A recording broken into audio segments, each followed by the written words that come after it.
The Oklahoma City Thunder could potentially be trading for one of the biggest young stars in the NBA this offseason ahead of the draft. What up? It's Bryson Akins here with another Thunder Digest video for you guys today. Before you get into all this though, I want to take a moment and recognize, even though we're at 1,000 subs, just under 85% of you guys coming back and watching these videos are not subscribed to the channel. So, like I've said before, if you guys find yourself coming back and you enjoy the content and you want to support the channel, go ahead, hit the subscribe button. It's the best way to keep up to date when a new video drops on the channel. With that out of the way, we can get into the video and talk about this young star who's been in the league for 4 years now, who is known to be injury prone. However, when he is on the court, he is one of the most dominant players out there. We're talking about Zion Williamson. Yes, you heard that right. Bleacher Report had an article that said the dream trade target for the Thunder this offseason is power forward Zion Williamson.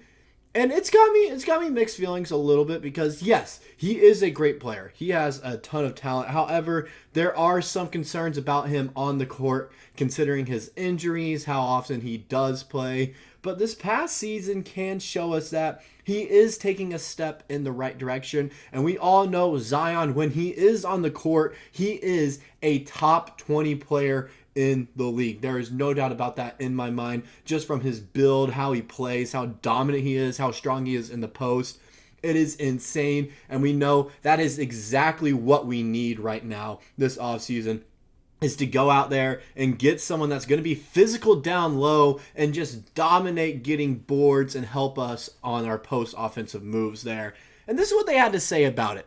No team is better prepared or perhaps motivated to trade for another star this offseason than the Oklahoma City Thunder. The Thunder have 14 tradable first-round picks and 20 second-round picks between now and 2031 to offer up in a deal. An insane amount of draft capital that would make any team think twice about parting with its star player. Zion Williamson may not be on the table, but this shouldn't stop OKC from calling about potentially adding some more muscle to its front court. A core of Williamson, Shai Gilgeous-Alexander, Jalen Williams, and Chet Holmgren would be the best young core four in the NBA. OKC could hold on to its future picks, including 4 first-rounders in 2025, in case another superstar becomes available in a year. Giannis Antetokounmpo, Joel Embiid. But it should at least make some exploratory calls, sorry, this big word, about Williamson and others this summer. So it's not really, confirmed we're going to be going after Williamson. It's not confirmed if we're going after him or not. It's just one of those things where it doesn't hurt us to try and go get him. However, I'm still riding high on we should trade for Lauri Markkanen. I feel like he fits best in the system. But if you have a chance to go get a top 20 player in the league through trades with all the draft capital that you have with all these draft picks, I think you should go after it. I think you should definitely try and go after Zion Williamson, especially how, the playoffs and end of season kind of went for the Pelicans. They might be looking ways to potentially part ways with Zion Williamson and just not be willing to hold on to this big contract that he has for years to come if they want to try and be this team that they know they can be and actually compete in this Western Conference, because the Western Conference, it's going to be tough for years to come. For the next 3 to 4 years, there are some teams that have already made it clear that they're going to be in the playoffs, and the Pelicans are right on that fringe, and they might be looking to either make moves to become a top-tier team in the Western Conference or might try to rebuild again for another 2 to 3 years now that they've gotten playoff experience. It might be one of those things where they have to look deep down and figure out, where do we go from here with the players that we have on roster at the moment? When you look at Zion Williamson, I think he would fit in the OKC system, decently. He's not a great three-point shooter. However, he gets buckets, he gets boards, and he's a menace down low defensively just from how big he is and how high he can jump out the gym. When you look at his stats here, now he's 6'6", 284 pounds. So his weight is definitely a concern there. It's been talked about before. However, I don't think it should be that much of a concern, because summer, you do see players lose some weight there, and he is a lot of muscle. He's averaging 23 points a game, 6 rebounds, 5 assists on 57% shooting from the field. That's 14th in the league, and he was 20th in points scored this year, and he's only 23. He's super young. He is a young guy. I can't tell if it's freezing out again.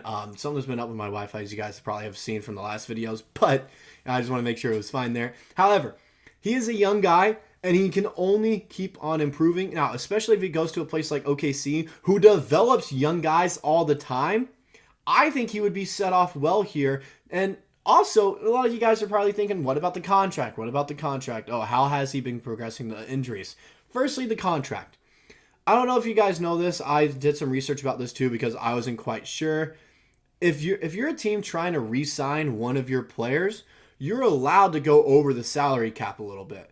You're allowed to go over the salary limit. You're allowed to do that in the NBA. It's going and signing guys that played on another team that year. If you're trying to keep your guy, you can go over the cap a little bit. And so I think keeping Dub and Chet on our on max contracts, I don't think we have a problem with that if we go and get Zion Williamson.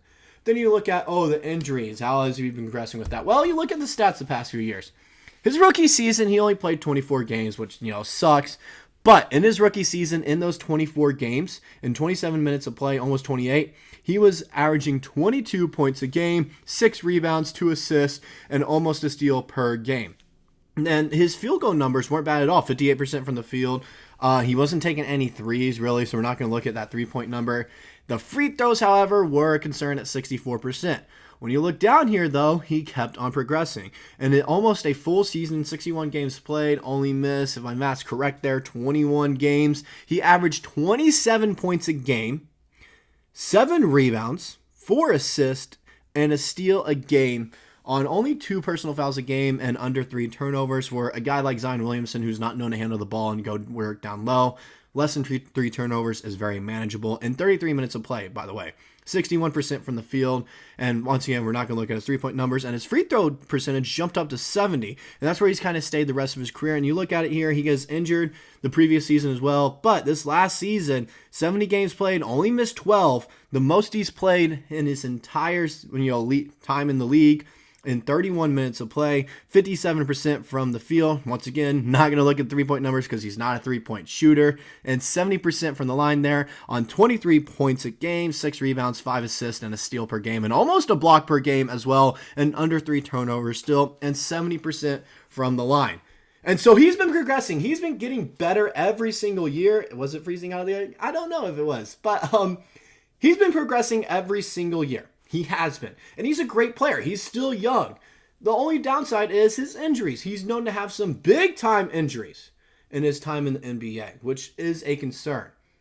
I think it's a risk that the Thunder could be willing to take. And you guys might be wondering now, okay, if we do take this risk, what do we do with a trade package? What does a trade package involving Zion Williamson kind of look like for this team? I had 2 options. The first one I feel like is the more realistic one that I'm about to show you here. This is what it is. We trade Giddey because I feel like, and no matter any trade, I feel like he's going to be a part of every single one this offseason if we do trade for someone, which is the downside of it. But this is the trade.